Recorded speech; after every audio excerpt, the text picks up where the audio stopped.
If you bathe too long in the void, your brain starts to wrinkle.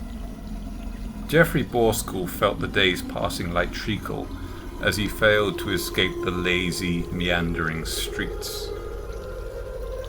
The heat layered on thickly in the scorching nights and simmering mornings. Geoffrey Borscle had never been a fan of food. He got uncomfortable eating with other people, got uncomfortable whenever he felt hungry. He always felt as if there was something wrong with it. It just wasn't natural to mess up all these exquisitely decorated dishes and then stuff them inside himself. It made it worse that one of his jobs was as a sub-editor in a food publication.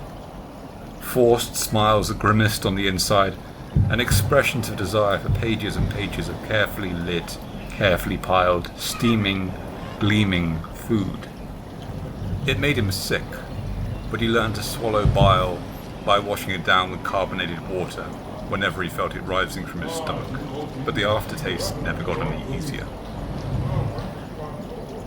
He'd messed up dates and business meetings because they'd insisted on eating. Always eating and drinking, slurping, chewing, scraping chairs, smiling, laughing. Tiny invisible specks of spittle and half-enjoyed steak finally liberated from the gaps between teeth. He felt the sweat pouring down his back and his jaw clenching uncontrollably, just from the memory of his last dinner date. Like an immersive nightmare, he'd switch back to that place time after time. The tawdry red brick pub with the cavorting sports stars staring from posters and the vain pop stars belching from the jukebox, the locals farting into their well-worn chairs, and this guy, this businessman in front of him, unironically ordering a full English breakfast and looking around at the worn Victorian aesthetic as if it was owed some kind of respect just for surviving in the soot-stained town, like an elderly parasite clinging to an oil-slickened rock. He's speaking now, introducing himself as I rub my neck, pressing the self-conscious muscles, the twitch, begging them to subside. He leans back relaxed, now bathed in a cordial, cosy light that I find sickly like syrup. He's leaning back as if we're discussing the football, as opposed to a national publication. He's talking about his appreciation and fine taste in food, while scraping pup grub into his gob.